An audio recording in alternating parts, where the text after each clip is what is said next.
राम और शांति दोनों एक दूसरे से बहुत प्रेम करते थे। इसे देखकर दोनों के घर वाले उनकी शादी कर देते हैं। राम का बड़ा भाई भरत राम के पास आता है और राम से कहता है, राम मेरे छोटे भाई, ये लो टिकट। मैंने तुम दोनों के हनीमून के लिए मालदीव में एक होटल बुक करवा दिया है। तुम दोनों जाओ और मजे करो।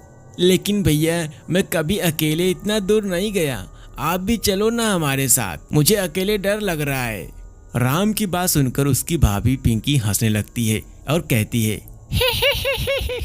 मेरे प्यारे देवर जी, हनीमून पर तो अपनी बीवी के साथ ही जाया जाता है, लेकिन तुम कहो तो मैं तुम्हारे साथ चल पड़ती हूँ। पिंकी की बात सुनकर राम शर्माकर वहाँ से चला जाता है। तुम भी ना पिंकी, जब देखो राम से मजाक करती रहती हो। देखो वह यहाँ से चला गया। भरत की बात सुनकर पिंकी बोलती है, तुम तो जी ऐसी बात करते हो जैसे राम मेरा कुछ है ही नहीं।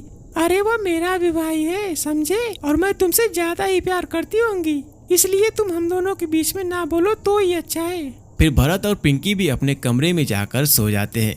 कुछ दिनों बाद राम और शांति हनीमून के लिए मालदीव चले जाते हैं। मालदीव पहुंचकर शांति राम से बोलती है, राम, ये मालदीव तो जन्नत है, जन्नत, मजा ही आ गया यहाँ आकर। शांति की बात सुनकर राम हंसने लगता है और बोलता है, अरे यह सब तो भरत भैया का ही किया हुआ है, उनकी वजह से ही हम यहाँ आए हैं। अरे मालदीव कितना भी खूबसूरत हो, लेकिन हमारे लक्षद्वीप के आगे कुछ भी नहीं है। वो तो भरत भैया ने यहाँ का टिकट करवा दी, नहीं तो मैं लक्षद्वीप ही जाता।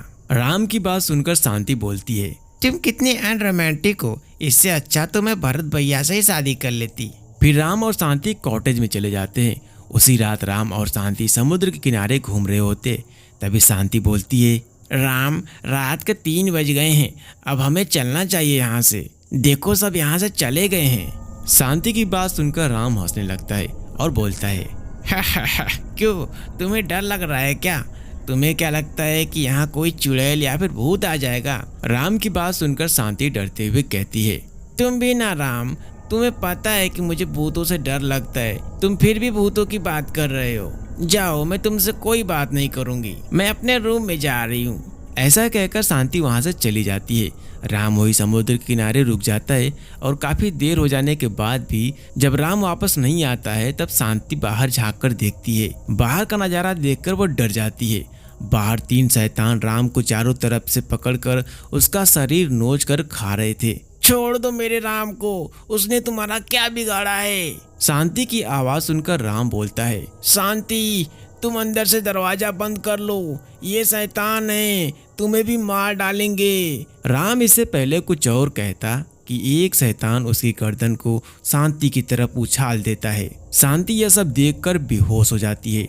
थोड़ी देर बाद शांति को होश आता है और वह भरत को फोन कर देती है, भैया, भैया, हमारे रूम के बाहर 3 शैतान है, उसने राम को मार डाला है, अब वो मुझे भी मार डालेंगे, मेरी जान बचा लो भैया। लेकिन इससे पहले शांति कुछ और कहती कि फोन कट जाता है। शांति के रूम में वही तीनों शैतान आ जाते हैं और एक शैतान बोलता है, तूने अपने घर पर फोन लगा दिया, चलो अच्छा है, हम तीनों को और भी शिकार मिलेंगे।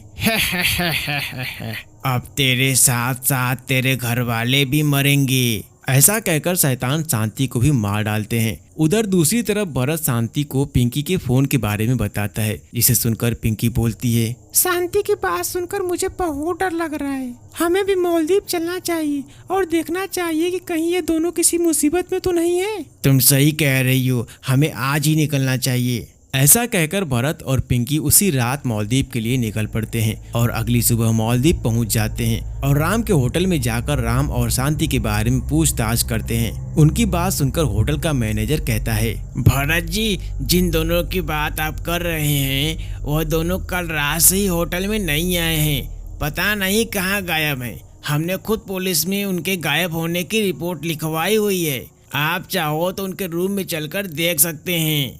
फिर मैनेजर भरत और पिंकी को लेकर राम और शांति के कमरे में पहुंचता है। राम और शांति का कमरा एकदम साफ सुथरा होता है।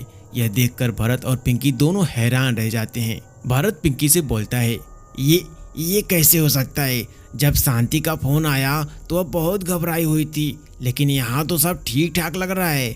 भरत की बात सुनकर पिंकी कहती है, भरत, मुझे तो इस होटल में ही कुछ गड़बड़ लग रहा है। हमें यहीं रहकर सब कुछ देखना होगा। फिर भरत और पिंकी भी उसी होटल में रुक जाते हैं।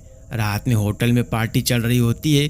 भरत और पिंकी राम और शांति के बारे में सबसे पूछते हैं, लेकिन कोई कुछ नहीं बताता है। ऐसे कई दिनों तक चलता रहता है। एक दिन वह दोनों समुद्र किनारे बैठकर बात कर रहे होते हैं। ऐसा कब तक चलेगा भरत?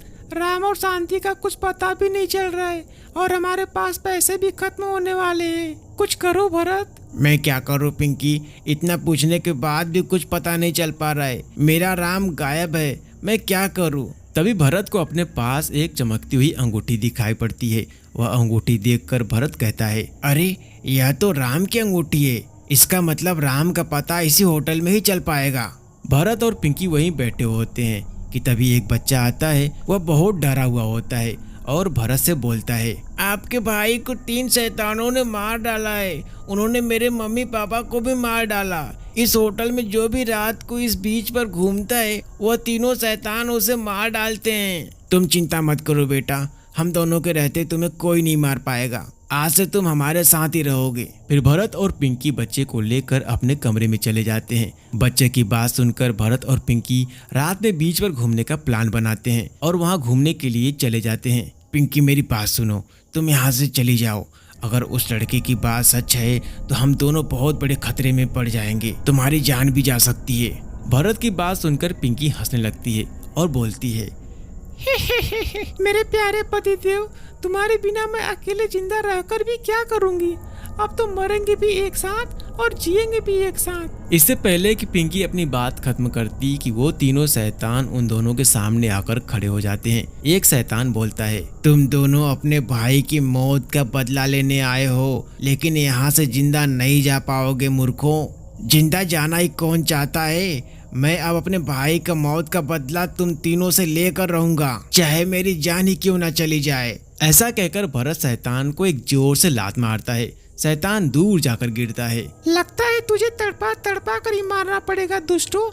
मेरे पति की जान लेने से पहले तुम्हें मुझसे निपटना पड़ेगा। तुम तीनों के लिए मैं अकेली ही काफी हूँ। पिंकी की बात सुनकर तीनों शैतान हंसने लगते हैं और एक आवाज आती है जो कि होटल के मैनेजर की होती है। नहीं बेबी जी, 4। हम लोग टोटल 4 शैतान हैं। मैनेजर भी धीरे धीरे शैतान में बदल जाता है। यह देखकर भरत पिंकी से बोलता है, पिंकी तुम यहाँ से चली जाओ, यह बहुत ताकतवर हैं। हम दोनों इनसे नहीं लड़ पाएंगे, तुम चली जाओ। भरत की बात सुनकर पिंकी हंसने लगती है।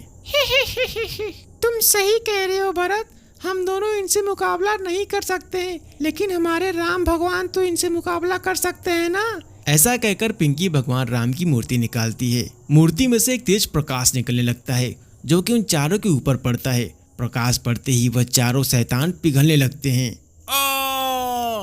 दुष्ट औरत, तुमने ये क्या किया? हम चारों पिघल रहे हैं। यह तो भगवान राम की महिमा है दुष्टो, अब तुम चारों का मरना तय है। थोड़ी ही देर में चारों शैतान पिघल जाते हैं। फिर भरत उस बच्चे को लेकर अपने देश भारत वापस आ जाता है।